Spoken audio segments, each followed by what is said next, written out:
Hi hello welcome back to R G tailoring class. ಇವತ್ತು ಒಂದು back neck ಡಿಸೈನನ್ನು ಹೇಳ್ಕೊಡ್ತಾ ಇದ್ದೀನಿ. ಇವತ್ತು ಬಂದುಬಿಟ್ಟು back boat neck, front normal neck, V shape, netted ಕೂರಿಸೋದು, ಈ ರೀತಿ ಕಟ್ ವರ್ಕ್ ಡಿಸೈನು ಯಾವ ರೀತಿ ಮಾಡಬೇಕು ಅಂತ ಹೇಳ್ಬಿಟ್ಟು ಈ ವಿಡಿಯೋದಲ್ಲಿ ಹೇಳ್ಕೊಡ್ತೀನಿ. ವಿಡಿಯೋ ಏನಾದರೂ ಯೂಸ್ಫುಲ್ ಆದರೆ ನೀವು ಲೈಕ್ ಮಾಡೋದನ್ನು ಮರಿಬೇಡಿ, ಹೊಸಬ್ರು ಬಂದರೆ ಸಬ್ಸ್ಕ್ರೈಬ್ ಮಾಡೋದನ್ನು ಮರಿಬೇಡಿ. ನೋಡಿ, ಕುತ್ತಿಗೆ ಅಗಲ ಬಂದುಬಿಟ್ಟು 4 ಇಂಚು ತೊಗೊಂಡಿದ್ದೀವಿ. ವಿ ಶೇಪ್ ಆಗಿರೋದ್ರಿಂದ ಸ್ವಲ್ಪ ಈ ರೀತಿ ವಿ ಆಗೇ ಬರುತ್ತೆ, ಅಂದರೆ ಬ್ರಾಡಾಗಿ ಬರೋದಿಲ್ಲ, ಚೆನ್ನಾಗಿರುತ್ತೆ. ಬ್ಯಾಕಲ್ಲಿ ಈಗ ಬೋಟ್ ನೆಕ್ಕಲ್ಲಿ ಎಷ್ಟೊಂದು ಡಿಸೈನ್ ಬಂದಿದೆ ನೋಡಿ. ಕುತ್ತಿಗೆ ಅಗಲ ಮಾತ್ರ 4 ಇಂಚು, ಬರ್ತಾ ಬರ್ತಾ ವಿ ಶೇಪಲ್ಲಿ ಬರುತ್ತೆ.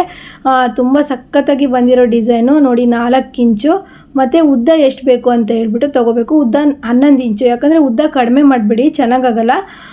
ಈ ಬ್ಲೌಸು ಚೆನ್ನಾಗಿ ಕಾಣಬೇಕು ಹೈಲೈಟ್ ಆಗಿ ಅಂತಂದರೆ ಸ್ವಲ್ಪ ಉದ್ದ ಬಂದುಬಿಟ್ಟು ಜಾಸ್ತಿನೇ ಇರಬೇಕು, ಯಾಕಂದರೆ ಬರ್ತಾ ಬರ್ತಾ ವಿ ಶೇಪು ಕಡಿಮೆ ಆಗ್ತಾ ಬರುತ್ತಲ್ಲ. ಹಾಗಾಗಿ ಫಸ್ಟು ನೀವು ಚಾಕಿಂದ ಈ ರೀತಿ ಮೇಯ್ನ್ ಬಟ್ಟೆ ಮೇಲೆ ಮಾರ್ಕ್ ಮಾಡ್ಕೊಳ್ಳಿ. ನಂತರ ಕ್ಯಾನ್ವಾಸ್ ಪೇಪರಿಂದ ಮಾರ್ಕ್ ಮಾಡ್ಕೊಳ್ಳೋದಿರುತ್ತೆ. ಕ್ಯಾನ್ವಾಸ್ ಹಾಕಿ ಡಿಸೈನ್ ಮಾಡಿ ತುಂಬ ಸಖತ್ತಾಗಿ ಬರುತ್ತೆ. ಇನ್ನೂ ಬ್ರಾಡಾಗಿ ಸಹಿತ ತೊಗೋಬೋದು, ಆದರೆ ನೀವು ಈ ಶೇಪಲ್ಲೇ ಮಾಡ್ಕೊಳ್ಳಿ. ಸ್ವಲ್ಪ ಕರು ಎಲ್ಲ ತೊಗೊಳೋದಕ್ಕೆ ಹೋಗಬೇಡಿ. ನೋಡಿ, ನೀಟಾಗಿ ಈ ರೀತಿ ಕರು ಸ್ವಲ್ಪ ಜಾಸ್ತಿ ಅಗಲ ಇದ್ರೂ ನಡೆಯುತ್ತೆ, ಚಿಕ್ಕದಾಗಿದ್ರೂ ನಡೆಯುತ್ತೆ, ಯಾಕಂದರೆ ಇದು ರಿಟರ್ನ್ ಆಗಲ್ಲ ಕರುವು, ಯಾಕಂದರೆ ನೆಟ್ಟೆಡ್ ಕೊಟ್ಟಿರ್ತೀವಲ್ಲ. ಹಾಗಾಗಿ ನೋಡಿ, ಈಗ ಇನ್ನೊಂದು ಸಲ ನೀವು ಇದು ಕ್ಯಾನ್ವಾಸ್ ಮೇಲೆ ಅಂದರೆ ಟ್ರೇಸ್ ಮಾಡ್ಕೊಬೇಕು ಅಂತಂದರೆ ನೀವು ಈ ಥರ ಚಾಪೀಸಲ್ಲಿ ಟ್ರೇಸ್ ಆಗುವಂಥ ಚಾಪೀಸಲ್ಲಿ ಬರ್ಕೊಬೇಕಾಗತ್ತೆ. ನೋಡ್ಕೊಂಡು ಮಾಡಿ, ಬ್ಲೌಸನ್ನು ಹಾಳು ಮಾಡ್ಕೊಬೇಡಿ, ಅಂದರೆ ನೀಟಾಗಿ ಬರುತ್ತೆ, ತುಂಬ ಚೆನ್ನಾಗಿ ಬರುತ್ತೆ, ಸಖತ್ತಾಗಿ. ಈಗ ನ್ಯೂ ಡಿಸೈನೇ ಅನ್ಬೋದು ನೋಡಿ. ಇದು ಕ್ಯಾನ್ವಾಸ್ ಪೇಪರ್ ಮೇಲೆ ಟ್ರೇಸ್ ಬೀಳಬೇಕಲ್ಲ, ಹಾಗಾಗಿ ಈಗ ಮಾರ್ಕರಲ್ಲಿ ಮಾರ್ಕ್ ಮಾಡ್ಕೊತಾ ಇರೋದು ನೋಡಿ. ಅದು ಕಲರ್ ಚಾಪೀಸ್ ಬೇರೆ ಬೇಕು, ಅದರಿಂದ ತಗೊಳ್ತಾ ಇದ್ದಾರೆ. ಅದಾದರೆ ಕ್ಯಾನ್ವಾಸ್ ಪೇಪರ್ ಮೇಲೆ ಮಾರ್ಕ್ ಹಾಗೆ ಬೀಳುತ್ತೆ. ನೀವು ಮೈನ್ ಫ್ಯಾಬ್ರಿಕ್ ಮೇಲೆ ಈ ರೀತಿ ತಪ್ಪದೇ ಬರ್ಕೊಬೇಕು, ಯಾಕಂದರೆ ಕ್ಯಾನ್ವಾಸ್ ಪೇಪರ್ ಮೇಲೆ ಸೇಮ್ ಪ್ರಿಂಟ್ ಬರುತ್ತೆ. ನೀವು ಇದರಲ್ಲಿ ನೀವು ಕರೆಕ್ಟಾಗಿ ಬರ್ಕೊಳ್ಳೋದೇ ಕ್ಯಾನ್ವಾಸ್ ಪೇಪರ್ ಮೇಲೆ ಬರೀ ಮಾಡಿದಾಗ ಡಿಸೈನು ಹಾಳಾಗುವಂಥ ಚಾನ್ಸಸ್ ಇರುತ್ತೆ. ಕರೆಕ್ಟ್ ಇದೇ ಶೇಪಲ್ಲಾದರೆ ಕರೆಕ್ಟಾಗಿ ಬಂದುಬಿಡುತ್ತೆ ನೋಡಿ. ಈಗ ನೀವು ಕ್ಯಾನ್ವಾಸ್ ಪೇಪರ್ ತಗೊಂಡು ಈ ಥರ ಟ್ರೇಸ್ ಮಾಡ್ಕೋಬೇಕಾಗತ್ತೆ. ಸುಮ್ಮನೆ ಕ್ಯಾನ್ವಾಸ್ ಪೇಪರ್ ಜಾಸ್ತಿ ವೇಸ್ಟ್ ಮಾಡಿಬಿಡಿ, ಈ ಥರ ಎಷ್ಟು ಬೇಕೋ ಅಷ್ಟೇ ತೊಗೊಳ್ಳಿ, ಚೆನ್ನಾಗಿ ಬರುತ್ತೆ ನೋಡಿ. ಈ ಥರ ಟ್ರೇಸ್ ಮಾಡಿಕೊಂಡು ಅದ್ರ ಮೇಲೇ ನೀವು ಮಾರ್ಕರಿಂದ ಬರ್ಕೊಂಡು ಶೇಪನ್ನು ಕೊಡಬೇಕಾಗತ್ತೆ. ತುಂಬ ವೀಡಿಯೋಸಲ್ಲಿ ನಾನು ಈ ಥರ ಹೇಳ್ಕೊಟ್ಟಿದ್ದೀನಿ. ಹಾಗೆ ನೋಡಿ, ಹತ್ತೋವರೆಗೂ ಸ್ವಲ್ಪ ಈ ರೀತಿ ಟ್ರೇಸ್ ಮಾಡ್ಕೊಬೇಕು. ಟ್ರೇಸ್ ಪೇಪರಲ್ಲೂ ಸಹಿತ ಟ್ರೇಸ್ ಮಾಡ್ಕೋಬೋದು ಫ್ರೆಂಡ್ಸ್. ನಾವು ಇದು ಈಸಿಯಾಗಿ ಅಂದರೆ ಚೆನ್ನಾಗಿದೆ ಅಂತ ಹೇಳ್ಬಿಟ್ಟು ಈ ರೀತಿ ಮಾಡ್ತಾಯಿದ್ದೀವಿ ನೋಡಿ. ಹೇಗೆ ಮಾರ್ಕ್ ಬಂತಲ್ವ, ಅದ್ರ ಮೇಲೇ ಈಗ ಮಾರ್ಕರಲ್ಲಿ ಟ್ರೇಸ್ ಮಾಡ್ಕೊಳ್ಳಿ. ನೀವು ಏನಿಲ್ಲ, ಆರಾಮಾಗಿ ಇದು ಒಂದು ಬಟ್ಟೆ ಮೇಲೆ ಹಚ್ಕೊಂಡು ನೀವು ಬ್ಲೌಸಿಗೆ ಆರಾಮಾಗಿ ಹಚ್ಚಿಬಿಡ್ಬೋದು, ತುಂಬ ಚೆನ್ನಾಗಿ ಬರುತ್ತೆ ನೋಡಿ. ವಿಕ್ಸ್ ಮುಚ್ಚುಳನ ಇಟ್ಕೊಂಡಿದ್ದೀವಿ, ಅಂದರೆ ಇದಕ್ಕೆ ನೀವು ಜಾಸ್ತಿ ಕಟ್ ವರ್ಕು ಅಗಲ ಏನು ತಗೊಳ್ಳೋದು ಬೇಡ, ಯಾಕಂದರೆ ಇದು ಉಲ್ಟಾ ಫೋಲ್ಡ್ ಆಗಲ್ಲ, ಯಾಕಂದರೆ ನೆಟ್ಟೆಡ್ ಕೊಡ್ತೀವಲ್ಲ ಅದರಿಂದ. ಹಾಗೆ ನಾನು ಹೇಳ್ಕೊಟ್ಟಿರೋ ನಮ್ಮ ಚಾನಲಲ್ಲಿ ಡಿಸೈನ್ಗಳೆಲ್ಲ ಯಾರೆಲ್ಲ ಟ್ರೈ ಮಾಡಿದ್ದೀರ ಕಮೆಂಟ್ ಮಾಡಿ. ಹಾಗೆ ನಿಮ್ಮ ಕಮೆಂಟೆಲ್ಲ ಓದಿದ್ರೆ ನನಗೆ ತುಂಬ ಖುಷಿ ಆಗುತ್ತೆ. ಎಷ್ಟು ಒಳ್ಳೊಳ್ಳೆ ಕಮೆಂಟ್ಗಳನ್ನು ಹಾಕ್ತೀರಾ, ತುಂಬ ಖುಷಿ ಆಗುತ್ತೆ. ನಾವು ಇಷ್ಟೊಂದು ಕಷ್ಟಪಟ್ಟು ವಿಡಿಯೋ ಮಾಡಿ ನಿಮಗೆ ಹಾಕೋದು ಒಂದು ಸಾರ್ಥಕ ಆಯಿತು ಅನಿಸುತ್ತೆ. ಎಲ್ಲರ ಕಮೆಂಟು ಓದಿದಾಗ ತುಂಬಾ ಖುಷಿ ಆಗುತ್ತೆ ನೋಡಿ. ಈ ರೀತಿ ಸ್ಕೇಲಲ್ಲಿ ನೀಟಾಗಿ ಮಾರ್ಕ್ ಮಾಡ್ಕೊಳ್ಳಿ. ಎರಡೂ ಸೈಡಲ್ಲಿ ಟೂ ಸೈಡಲ್ಲೂ ಮಾರ್ಕ್ ಮಾಡ್ಕೊಂಡಾಗ ನೀಟಾಗಿ ಎಲ್ಲೂ ಸಹಿತ ಅದು ನಿಮಗೆ ಜಾರೋಗಲ್ಲ. ಮತ್ತು ಮಾರ್ಕ್ ಹಾಕೊಂಡಿದ್ರ ಮೇಲೇ ಸ್ಟಿಚ್ ಮಾಡಿಬಿಡ್ಬೋದು ಅಂತ ಹೇಳ್ಬಿಟ್ಟು ನೋಡಿ. ಈ ರೀತಿ ನೀಟಾಗಿ ಎರಡೂ ಸೈಡಲ್ಲೂ ಕಾಣೋ ರೀತಿ ಮಾರ್ಕ್ ಮಾಡಿ. ಈಗಿರುವ ಡಿಸೈನ್ ಮಾಡ್ತೀರಾ ಅಂತಂದರೆ ನಿಮಗೆ ಮುಖ್ಯವಾಗಿ ನೀವೇನು ಅಂತಂದರೆ ಕ್ಯಾನ್ವಾಸ್ ಮೇಲೆ ನೀವೇನು ಟ್ರೇಸ್ ಮಾಡ್ಕೊಳ್ತೀರಾ, ಮತ್ತು ಬ್ಯಾಕ್ ಬಟ್ಟೆ ಮೇಲೆ ಅಂದರೆ ಬ್ಯಾಕ್ ಪಾರ್ಟಲ್ಲಿ ಯಾವ ರೀತಿ ಸ್ಟಿಚ್ ಮಾಡ್ಕೊಳ್ತೀರಾ ಅದ್ರ ಮೇಲೆ ಇಂಪಾರ್ಟೆಂಟ್ ಆಗಿರುತ್ತೆ.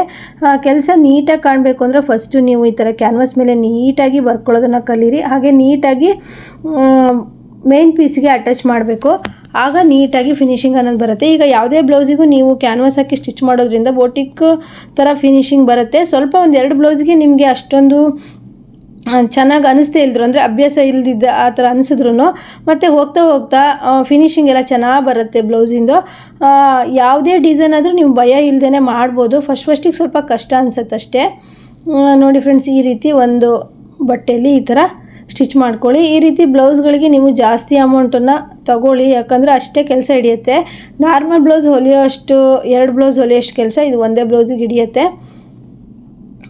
ನೋಡಿ ಕ್ಯಾನ್ವಾಸನ್ನ ಈ ರೀತಿ ರೆಡಿ ಮಾಡ್ಕೊಂಡು ನೀಟಾಗಿ ಮಧ್ಯದಲ್ಲಿ ಪಾಯಿಂಟ್ ಮಾಡ್ಕೊಬೇಕು, ಯಾಕಂದರೆ ಇಟ್ಬಿಟ್ಟು ಹೊಲಿಬೇಕಲ್ಲ. ಹಾಗಾಗಿ ನೋಡಿ ಈ ಸ್ವಲ್ಪ ಬಟ್ಟೆ ಇರುತ್ತಲ್ವ ಅದನ್ನು ಈ ರೀತಿ ಮಡಚಿಟ್ಟು ಹೊಲಿದ್ಬಿಡಿ. ಇದು ತುಂಬಾ ಟ್ರೆಂಡ್ ನೆಕ್ ಅನ್ಬೋದು. ಹಾಗೆ ತುಂಬ ಬ್ಲೌಸು ಡಿಸೈನ್ ಮಾಡಿದ್ವಿ ಫ್ರೆಂಡ್ಸ್, ಹೇಳೋಕ್ಕೆ ಆಗಲ್ಲ, ಆದರೆ ವಿಡಿಯೋ ಮಾಡೋದಕ್ಕೆ ಆಗಲಿಲ್ಲ ನನಗೆ. ಇನ್ನೊಂದು ಸರಿ ನಾನು ವೀಡಿಯೋಸನ್ನು ಹಾಕ್ತಾ ಹೋಗ್ತೀನಿ, ಯಾಕಂದರೆ ಎಲ್ಲ ಬ್ಲೌಸು ವೀಡಿಯೋಸು ಮಾಡ್ಕೊಬೇಕಂತ ನನಗೂ ಅನ್ನಿಸ್ತು. ಯಾಕಂದರೆ ಜಾತ್ರೆ ಬ್ಯುಸಿ ಇರೋದ್ರಿಂದ ಬಟ್ಟೆಗಳು ತುಂಬಾ ಬೇಗನೆ ಕೊಡಬೇಕಾಗಿರೋದ್ರಿಂದ, ಮತ್ತು ನಮ್ಮ ಮನೆ ಸ್ವಲ್ಪ ಚಿಕ್ಕದಾಗೂ ಇರೋದ್ರಿಂದನೂ ಸ್ವಲ್ಪ ಬಟ್ಟೆಗಳು ಜಾಸ್ತಿ ನಾವು ತಕ್ಷಣ ಹೊಲಿದು ಕೊಟ್ಟು ಸ್ವಲ್ಪ ಜಾಗನ ಕ್ಲಿಯರ್ ಮಾಡಿಕೊಂಡ್ರೆ ಆಗುತ್ತೆ. ಹಾಗಾಗಿ ಆಗಲಿಲ್ಲ. ನೋಡಿ ಈ ಥರ ಮಧ್ಯದಲ್ಲಿ ಪಾಯಿಂಟ್ ಮಾಡಿಕೊಂಡು ಬ್ಯಾಕ್ ಪಾರ್ಟ್ ಫುಲ್ಲು ರೆಡಿ ಮಾಡ್ಕೊಳ್ಳಿ. First back part full ready ಮಾಡಿಕೊಂಡು ಈ ರೀತಿ ಒಂದು ಮಧ್ಯ ಸೆಂಟರಲ್ಲಿ ಹೊಲಿಗೆ ಹಾಕ್ಕೊಂಬಿಡಿ, ಆವಾಗ ಕಷ್ಟನೇ ಅನಿಸೋದಿಲ್ಲ.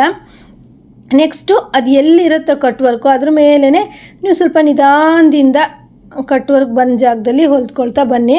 ಅದು ಹಾಕಿರೋ ಶೇಪೇ ಒಂಥರ, ನೀವು ಹೊಲಿತಿರೋ ಶೇಪೇ ಒಂಥರ ಆಗಬಾರ್ದು, ಆಗ ಬ್ಲೌಸು ಹಾಳಾಗತ್ತೆ. ಸ್ವಲ್ಪ ನಿಧಾನದಿಂದ ಸ್ಟಿಚ್ ಮಾಡ್ಕೊಳ್ಳಿ, ಗಡಿಬಿಡಿ ಮಾಡಿ ಬ್ಲೌಸನ್ನು ಹಾಳು ಮಾಡ್ಕೊಂಬಿಡಿ. ಅದು ಯಾವ ಥರ ನೀವು ಕಟ್ ವರ್ಕ್ ಡಿಸೈನ್ ಕೊಟ್ಟಿದ್ದೀರ ಸ್ವಲ್ಪ 2 ಇಂಚಿಗೆ ಕೊಡಿ, ತೀರಾ ಚಿಕ್ಕದಾಗಿ ಕಟ್ ವರ್ಕ್ ಕೊಡಬೇಡಿ. ಈ ಥರ ನೆಟ್ ಕೂರಿಸೋದಕ್ಕೆ ಏನು ಭಯ ಇಲ್ಲ, ರಿಟರ್ನ್ ಆಗಲ್ಲ, ಅದು ಉಲ್ಟಾ ಆಗಲ್ಲ. ನೆಟ್ ಕೂರಿಸ್ದೇ ಇರೋ ಡಿಸೈನು ಸ್ವಲ್ಪ ಉಲ್ಟಾ ಆಗೋ ಸಾಧ್ಯತೆ ಇರುತ್ತೆ. ಹಾಗಾಗಿ ನೀವು ಸ್ವಲ್ಪ ನೋಡ್ಕೊಂಡು 2 ಇಂಚು ಈ ಕರು ಡಿಸೈನ್ ಬರೋ ಥರ ಗ್ಯಾಪ್ ಕೊಟ್ಕೊಳ್ಳಿ, ಆಗ ಕರೆಕ್ಟಾಗಿ ಬರುತ್ತೆ. ಫುಲ್ಲು ಸ್ಟಿಚ್ ಮಾಡ್ಕೊಳ್ಳಿ ನೀಟಾಗಿ. ಅದು ಯಾವ ರೀತಿ ನಿಮಗೆ ಕರು ಇದೆಯೋ ಅದೇ ರೀತಿ ಅದ್ರ ಮೇಲೇ ಏನು ಮಾರ್ಕರಲ್ಲಿ ಬರೆದಿದ್ದೀರೋ ಅದ್ರ ಮೇಲೇ ಬರ್ಕೊಳ್ತಾ ಅಂದರೆ ಸ್ಟಿಚ್ ಮಾಡ್ಕೊಳ್ತಾ. ಹಾಗೆಯೇ ಫ್ರೆಂಡ್ಸ್, ಪ್ರತಿ ವಿಡಿಯೋಕ್ಕೂ ನೀವು ಒಳ್ಳೆ ಲೈಕ್ ಕೊಟ್ಬಿಟ್ಟು ಒಳ್ಳೆ ಕಮೆಂಟ್ ಮಾಡಿದ್ರೆ ನಾನು ಇನ್ನೂ ಹೆಚ್ಚೆಚ್ಚು ಒಳ್ಳೊಳ್ಳೆ ಡಿಸೈನ್ಗಳನ್ನು ನಿಮಗೆ ವಿಡಿಯೋ ಹಾಕ್ತಾ ಹೋಗ್ತೀನಿ. ಯಾಕಂದರೆ ನೀವು ನಮಗೆ ಲೈಕ್ ಮಾಡೋದ್ರಿಂದ ಕಮೆಂಟು ಮಾಡೋದ್ರಿಂದ ನಮಗೂ ಸಹಿತ ಇನ್ನೂ ಒಳ್ಳೊಳ್ಳೆ ವಿಡಿಯೋಗಳನ್ನು ಮಾಡಬೇಕು ಅಂತ ಅನಿಸುತ್ತೆ. ಹಾಗಾಗಿ ನಿಮ್ಮ ಪ್ರತಿಯೊಂದು ವಿಡಿಯೋಕ್ಕೂ ಒಂದು ಪುಟ್ಟದಾದ ಒಂದು ಲೈಕನ್ನು ಕೊಡಿ.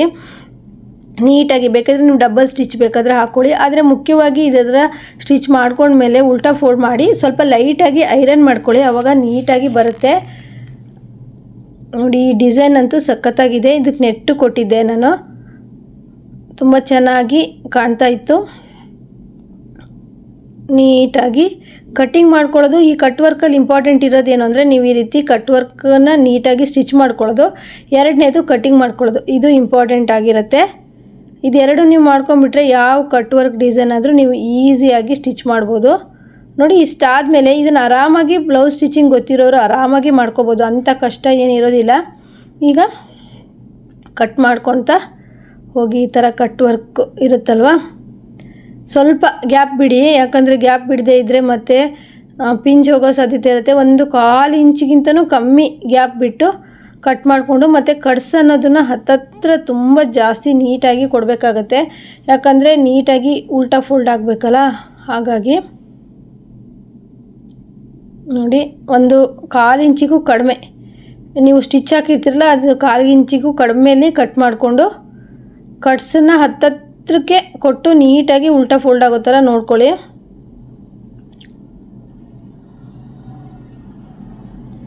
ನೋಡಿ ಈ ರೀತಿ ಕಟ್ ಮಾಡಿಕೊಂಡು ಯಾರೆಲ್ಲ ಈ ಡಿಸೈನ್ ಟ್ರೈ ಮಾಡಿದ್ದೀರಾ ಅಂತ ನನಗೆ ಕಮೆಂಟ್ ಮಾಡಿ. ನೋಡಿ ಫ್ರೆಂಡ್ಸ್, ಈ ರೀತಿ ಹತ್ತತ್ರ ಕಟ್ಸನ್ನು ಹಾಕೊತ ಬನ್ನಿ. ನೀವು ಕಟ್ಸ್ ಎಷ್ಟು ಚೆನ್ನಾಗಿ ಕರುವಲ್ಲೆಲ್ಲ ಹಾಕ್ತಿರೋ ಅಷ್ಟು ನೀಟಾಗಿ ಕಟ್ ವರ್ಕ್ ಅನ್ನೋದು ತಿರುಗತ್ತೆ, ಆಗ ತುಂಬ ಚೆನ್ನಾಗಿ ಫಿನಿಶಿಂಗ್ ಅನ್ನೋದು ಬರುತ್ತೆ. ನೋಡ್ಕೊಂಡು ಕಟ್ ಮಾಡ್ಕೊಳ್ಳಿ ನೀಟಾಗಿ. ನೋಡಿ ಸ್ವಲ್ಪ ಟೈಮ್ ಕೊಟ್ಟರೆ ಸಾಕು, ನೀವು ಚೆನ್ನಾಗಿರುವಂಥ ಡಿಸೈನ್ ರೆಡಿ ಮಾಡ್ಬೋದು. ಈ ರೀತಿ ರೆಡಿ ಮಾಡಿಕೊಂಡು ಲೈಟಾಗಿ ಸ್ವಲ್ಪ ಐರನ್ ಮಾಡ್ಕೊಬಿಡಿ, ಕರೆಕ್ಟಾಗಿ ಕೂರುತ್ತೆ. ಮತ್ತು ಹೆಮ್ಮಿಂಗ್ ಮಾಡಿಬಿಡಿ ಹಿಂದಿಂದ, ಆಗ ಚೆನ್ನಾಗಿ ಬರುತ್ತೆ. ಸ್ಟಿಚಿಂಗ್ ಹಾಕಬೇಡಿ, ಫಿನಿಶಿಂಗ್ ಚೆನ್ನಾಗಿ ಕಾಣಿಸಲ್ಲ. ನೋಡಿ ಈ ಥರ ಮಾಡಿಕೊಂಡು ನೀಟಾಗಿ ಇಲ್ಲಿ ಜೋಡಿಸ್ಕೊಂಡು ನೆಟ್ಟೆಡ್ ಹಚ್ಬೇಕು. ಇವಾಗ ಐರನ್ನೆಲ್ಲ ಒಂದು ಸ್ವಲ್ಪ ಮಾಡ್ಕೊಂಬಿಡಿ, ಅವಾಗ ನೀಟಾಗಿ ಬರುತ್ತೆ. ನೀವು ಇದನ್ನು ಬ್ರಾಡಾಗಿ ಸ್ವಲ್ಪ ತೊಗೋಬೋದು ಮತ್ತು ಡೀಪಾಗೂ ತೊಗೋಬೋದು, ಅದು ನಿಮ್ಮ ಚಾಯ್ಸು. ಈ ಡಿಸೈನಿಗೆ ಇಷ್ಟೇ ಇದ್ದರೆ ತುಂಬ ಚೆನ್ನಾಗಾಗುತ್ತೆ. ಅಂದರೆ ಇದು ಕುತ್ತಿಗೆ ಹತ್ರ 3.5-4 ಇಂಚು ಡೌನ್ ಆಗ್ತಾ ಕಡಿಮೆ ಆಗ್ತಾ ಬರುತ್ತೆ. ನೋಡಿ 2 ಫೋಲ್ಡಲ್ಲಿ ನೆಟ್ಟೆಡ್ ಕೊಟ್ವಿ, ಯಾಕಂದ್ರೆ ತುಂಬ ತೆಳು ಇತ್ತು ನೆಟ್ಟೆಡು. ಹಾಗಾಗಿ ಈಗ ಹೊಲ್ದಿರೋಂಥ ಬ್ಲೌಸನ್ನು ಅದ್ರ ಮೇಲೆ ಅಂದರೆ ಇಟ್ಕೊಂಡು ಗುಂಡ್ಪಿನ್ ಹಾಕ್ಕೊಳ್ಳಿ. ಹಾಗೆ ಟ್ರೈ ಮಾಡಬೇಡಿ, ಯಾಕಂದರೆ ಕಟ್ ವರ್ಕ್ ಕೊಟ್ಟಿರ್ತೀರಲ್ಲ ಅದು ಆ ಕಡೆ ಈ ಕಡೆ ಸರಿದು ಫಿನಿಶಿಂಗನ್ನು ಚೆನ್ನಾಗಿ ಬರಲ್ಲ. ನೀಟಾಗಿ ನೀವು ಮಿಷನ್ ಟೇಬಲ್ ಮೇಲೆ ನೀಟಾಗಿ ಇಟ್ಕೊಂಡು ಗುಂಪಿನನ್ನು ಎಲ್ಲ ಸೈಡಲ್ಲೂ ನೀಟಾಗಿ ಹಾಕ್ಕೊಂಡು ಸ್ಟಿಚ್ ಮಾಡಿ. ಯಾಕಂದರೆ ಬಿಗಿನರ್ಸ್ ಕಲಿತಿರೋರು ಡಿಸೈನನ್ನು ಒಂದು ಸತಿ ಹಾಳಾಗಿಬಿಟ್ರೆ ಅವ್ರಿಗೆ ಮತ್ತೆ ಬಟ್ಟೆ ಹೊಲಿಯೋ ಅಂಥ ಇಂಟ್ರೆಸ್ಟೇ ಹೋಗ್ಬಿಡುತ್ತೆ. ಅದರಿಂದ ಹೇಳೋದು ನಾನು, ಟೈಮ್ ತಗೊಂಡು ನೀವು ನೀಟಾಗಿ ಗುಂಪಿನ ಇಟ್ಕೊಂಡು ಗುಂಪಿನಿಂದ ನೀವು ಸ್ಟಿಚ್ ಮಾಡಿ. ನೋಡಿ ಯಾಸ್ಮಿನ್ ಇಷ್ಟು ಸರ್ವಿಸ್ ಇದ್ದರೂ ಸಹಿತ ಗುಂಪಿನ ಹಾಕ್ಕೊಳ್ತಾ ಇದ್ದಾಳೆ. ಗುಂಪಿನ ಹಾಕ್ಕೊಂಡೆ ನೀವು ಸ್ಟಿಚ್ ಮಾಡೋದು. ಬ್ಲೌಸು ನೀಟಾಗಿ ಫಿನಿಶಿಂಗ್ ಅನ್ನೋದು ಬರುತ್ತೆ. ಸ್ವಲ್ಪ ನೋಡಿ ಈ ಥರ ಸ್ಟಿಚ್ ಬರೋದಕ್ಕಿಂತ ಸ್ವಲ್ಪ ದೂರದಲ್ಲಿ ಗುಂಪಿನ ಹಾಕ್ಕೊಳ್ಳಿ. ಯಾಕಂದರೆ ನೆಟ್ಟೆಡ್ ಬಟ್ಟೆ ತುಂಬ ತೆಳು ಇರುತ್ತಲ್ವ, ಅದು ಸರಿದಾಡತ್ತೆ. ಹಾಗಾಗಿ ನೋಡಿ ಈಗ ಎಲ್ಲಿರುತ್ತೋ ಕಟ್ ವರ್ಕು ಅಲ್ಲಿಗೆ ನೀಟಾಗಿ ಡಿಸೈನ್ ಮಾಡ್ಕೊಳ್ತಾ ಬನ್ನಿ. ಸ್ವಲ್ಪ ಹೊತ್ತು ಆಗುತ್ತೆ, ಅಂದರೆ ಕಟ್ ವರ್ಕ್ ಡಿಸೈನ್ ಹೊಲಿಬೇಕಲ್ವ. ನೀಟಾಗಿ ಯಾವ ಶೇಪಲ್ಲಿದೆ ಕಟ್ ವರ್ಕು ಅದೇ ಶೇಪಲ್ಲಿ ಹೊಲಿದ್ಕೊಳ್ತಾ ಬನ್ನಿ. ಫುಲ್ಲು ಬ್ಲೌಸಿಗೂ ಅಂದರೆ ಬ್ಯಾಕ್ ನೆಕ್ಕಿಗೂ ಸ್ಟಿಚ್ ಮಾಡ್ಕೊಳ್ಳಿ. ತುಂಬ ಚೆನ್ನಾಗಿರುವಂತಹ back neck design, boat neck design. ಫ್ರಂಟಲ್ಲಿ ವಿ ಶೇಪು ನಾರ್ಮಲ್ ನೆಕ್ಕು, ಬ್ಯಾಕಲ್ಲಿ ಬೋಟ್ ನೆಕ್ಕು. ಈ ರೀತಿ ಕರು ಬಂದಲ್ಲೆಲ್ಲ ನೀಟಾಗಿ ತಿರ್ಸ್ಕೊಂಡು ಗುಂಪಿನ ಹಾಕ್ಕೊಂಡ್ರೆ ನಿಮಗೆಲ್ಲೂ ಸಹಿತನೂ ಸರ್ದಾಡೋದಿಲ್ಲ, ನೀಟಾಗಿ ಬರುತ್ತೆ. ಹಾಗೆ ನೀವು ಈ ಬ್ಲೌಸ್ಗೆ 500 400 ನಿಮ್ಮ ಊರಲ್ಲಿ ಯಾವ ರೀತಿ ನಡೀತಾ ಇರುತ್ತೋ ಅಷ್ಟು ಅಮೌಂಟ್ ತೊಗೊಳ್ಳಿ. ಯಾಕಂದರೆ ಕಡಿಮೆ ಅಮೌಂಟ್ ಎಷ್ಟೊಂದು ಟೈಮ್ ಹಿಡಿಯುತ್ತೆ ನೋಡಿ. ಕಡಿಮೆ ಅಮೌಂಟನ್ನು ತಗೊಳ್ಳೋದಕ್ಕೆ ಹೋಗಬೇಡಿ. ನೋಡಿ ಫ್ರೆಂಡ್ಸ್, ಅದರಲ್ಲೂ ನಾವು ಮನೇಲಿ ಸ್ಟಿಚ್ ಮಾಡ್ತೀವಿ, ಈ ರೀತಿ ಎಲ್ಲ ಡಿಸೈನ್ ಮಾಡಿದ್ರೆ ನಮಗೆ ಬೆಲೆನೇ ಇರೋದಿಲ್ಲ. ಯಾಕಂದರೆ ಅವರಿಗೆ ಅದೇ ಈ ಶಾಪಲ್ಲಾದರೆ ಈ ಬ್ಲೌಸಿಗೆ 800 ರೂಪಾಯಿ ತನಕ ತಗೊಳ್ತಾರೆ. ನಾವು ಮನೆ ಸ್ಟಿಚ್ ಮಾಡ್ತೀವಿ ಅಂತೇಳಿ ಡಿಸೈನ್ ಸ್ಟಿಚ್ ಮಾಡಿದ್ರು ಅವ್ರಿಗೆ ನಾವು ಹೈಫೈ ಟೈಲರ್ ಥರ ಕಾಣಿಸೋದೇ ಇಲ್ಲ, ಏನು ಮಾಡೋದಕ್ಕೂ ಆಗೋದಿಲ್ಲ.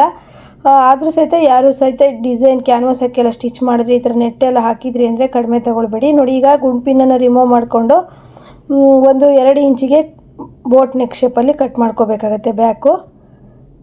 ನೋಡಿ ಎಕ್ಸ್ಟ್ರಾ ಈ ನೆಟ್ಟೆಡ್ ಪೀಸ್ ಇರುತ್ತಲ್ಲ ಅದನ್ನೆಲ್ಲ ಕಟ್ ಮಾಡ್ಕೊಂಬಿಡಿ. ಈಸಿ ಇದು, ಅಂದರೆ ಹಾಗೇ ಕಟ್ ವರ್ಕ್ ಆದಮೇಲೆ ಹಚ್ಬಿಡ್ಬೋದು. ಎಕ್ಸ್ಟ್ರಾ ಏನಿರುತ್ತೋ ಅದನ್ನೆಲ್ಲ ಕಟ್ ಮಾಡಿಕೊಂಡು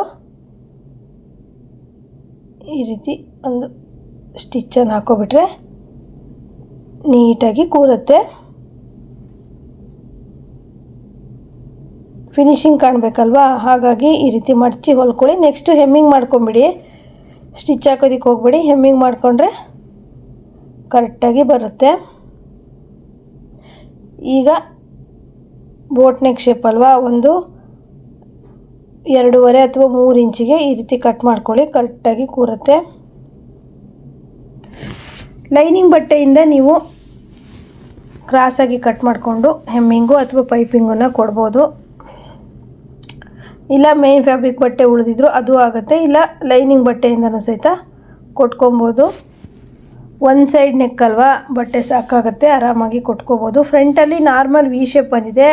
ಬ್ಲೌಸು ಪೂರ್ತಿ ಸ್ಟಿಚ್ ಆದಮೇಲೆ ಹೇಗೆ ಕಾಣುತ್ತೆ ಅಂತ ಲಾಸ್ಟಲ್ಲಿ ನೋಡಿ ಈ ರೀತಿ ಹೊಲ್ಕೊಂಡು ಮಡಚಿ ಫೋಲ್ಡ್ ಮಾಡಿಬಿಡಿ. ಬೋಟಿಕ್ ಸ್ಟೈಲಲ್ಲೇ ನಾವು ಸ್ಟಿಚ್ ಮಾಡ್ಬೋದು, ಆದರೆ ಸ್ವಲ್ಪ ಪೇಷನ್ಸಿಂದ ನಿಧಾನದಿಂದ ಸ್ಟಿಚ್ ಮಾಡಿ. ಬರ್ತಾ ಬರ್ತಾ ನಿಮ್ಮ ಕೈಯು ಸ್ಪೀಡ್ ಆಗ್ತಾ ಹೋಗುತ್ತೆ. ಫಸ್ಟಿಗೆ ಡಿಸೈನ್ ಸ್ಟಿಚ್ ಮಾಡ್ತೀರಾ, ಫಸ್ಟಿಗೆ ಆದರೂ ಟ್ರೈ ಮಾಡ್ತೀರಾ ಅಂದರೆ ಸ್ವಲ್ಪ ಯೋಚನೆ ಮಾಡಿ ಸ್ಟಿಚ್ ಮಾಡಿ. ನೋಡಿ ಎಂಡಲ್ಲಿ ಈ ರೀತಿ ಆಯಿತು ಬ್ಲೌಸ್, ಎಷ್ಟು ಸಖತ್ತಾಗಿತ್ತು. ಕಸ್ಟಮರಿಗಂತೂ ತುಂಬ ಖುಷಿ ಆಯಿತು, ತುಂಬ ಚೆನ್ನಾಗಿ ಅನ್ನಿಸ್ತು. ಕಸ್ಟಮರ್ಗೆ ಬ್ಲೌಸ್ ಕೊಟ್ಟ ಮೇಲೆ ನಾನು ಈ ವಿಡಿಯೋ ಹಾಕ್ತಾ ಇರೋದು, ಅಷ್ಟು ಖುಷಿ ಆಯಿತು. ಕರೆಕ್ಟಾಗಿ ಫಿಟ್ಟಿಂಗಾಗಿ ಕೂತಿತ್ತು, ಅವರಿಗೆ ತುಂಬ ಇಷ್ಟ ಆಯಿತು ಬ್ಲೌಸು. ನಾನು ಕೇಳಿದಷ್ಟೇ ಅಮೌಂಟನ್ನು ಕೊಟ್ಬಿಟ್ಟು ತೊಗೊಂಡೋದ್ರು. ನೋಡಿ ಎಷ್ಟು ಬ್ಯಾಕಲ್ಲಿ ಹೊಸ ಶೇಪ್ ಅಂತಲೇ ಹೇಳ್ಬೋದು, ಹೊಸ ಡಿಸೈನ್ ಅನ್ಬೋದು, ಎಷ್ಟು ಚೆನ್ನಾಗಾಗಿದೆ ಅಂತ ಹೇಳ್ಬಿಟ್ಟು. ಕಸ್ಟಮರಿಗೆ ಖುಷಿ ಆದರೆ ನಮಗೂ ಖುಷಿ ಅಲ್ವಾ. ಹಾಗಾಗಿ ಕಸ್ಟಮರಿಗಂತೂ ತುಂಬ ಖುಷಿ ಆಯಿತು. ಇರಲಿ ಅಕ್ಕ, ನೀವೇ ಒಂದು ಡಿಸೈನ್ ಮಾಡಿದ್ದೀರಲ್ಲ ಅಂತೇಳ್ಬಿಟ್ಟು. ಪೂರ್ತಿ ಬ್ಲೌಸ್ ಆದಮೇಲೆ ಈ ಥರ ಆಯಿತು. ನಾನು ಈ ವಿಡಿಯೋ ಮಾಡಿಕೊಂಡು 2 ದಿನ ಆಯಿತು, ಆದರೆ ಕಸ್ಟಮರ್ ಈ ಬ್ಲೌಸನ್ನು ನನ್ನ ಎದುರಿಗೆ ಹಾಕಿಬಿಟ್ಟು ತೋರಿಸಿ ಕರೆಕ್ಟಿದೆ ಅಂದಮೇಲೆ ನಾನು ಈ ಬ್ಲೌಸನ್ನ ವಿಡಿಯೋ ಹಾಕ್ತಾಯಿದ್ದೀನಿ. ಯಾಕಂದರೆ ನಾವು ಯಾವುದ್ಯಾವುದೋ ಡಿಸೈನ್ ತೋರಿಸಿ ನೀವೇನೋ ಟ್ರೈ ಮಾಡಿ ಇನ್ನೇನೋ ಆಗಬಾರ್ದು. ನಾವು ಹೊಲ್ದಿರೋ ಬ್ಲೌಸ್ ಕರೆಕ್ಟಾಗಿ ಕೂತಿರಬೇಕು ಅಥವಾ ಚೆನ್ನಾಗಿರ್ಬೇಕು, ಆಮೇಲೆ ನಾನು ವೀಡಿಯೋ ಹಾಕಬೇಕು ಅಂತ ಹೇಳ್ಬಿಟ್ಟು ಇವತ್ತು ಈ ವಿಡಿಯೋನ ಸೆಂಡ್ ಮಾಡ್ತಾಯಿದ್ದೀನಿ. ಕಸ್ಟಮರಿಗಂತೂ ಸಖತ್ತಾಗಿ ಕೂತಿತ್ತು, ಎಲ್ಲೂ ಸಹಿತ ಶೋಲ್ಡರ್ ಟೈಟು ಹಾರ್ಮೋಲ್ ಟೈಟು ಆ ಥರ ಏನೂ ಆಗಿಲ್ಲ, ನೀಟಾಗಿ ಕೂತಿತ್ತು, ತುಂಬ ಚೆನ್ನಾಗಿ ಕೂತಿತ್ತು. ಕಸ್ಟಮರ್ ಹಾಕ್ಬಿಟ್ಟು ನನಗೆ ತೋರಿಸಿ ಹೋದರು, ಅಷ್ಟೊಂದು ಸಖತ್ತಾಗಿ ಕಟ್ ವರ್ಕ್ ಬಂದಿದೆ. ಈ ಬ್ಲೌಸ್ ಇಷ್ಟ ಆದರೆ ಲೈಕ್ ಮಾಡಿ. ನೆಕ್ಸ್ಟ್ ವಿಡಿಯೋನಿಗೆ ಮತ್ತೆ ಬರ್ತೀನಿ. ಎಲ್ರಿಗೂ ಬಾಯ್.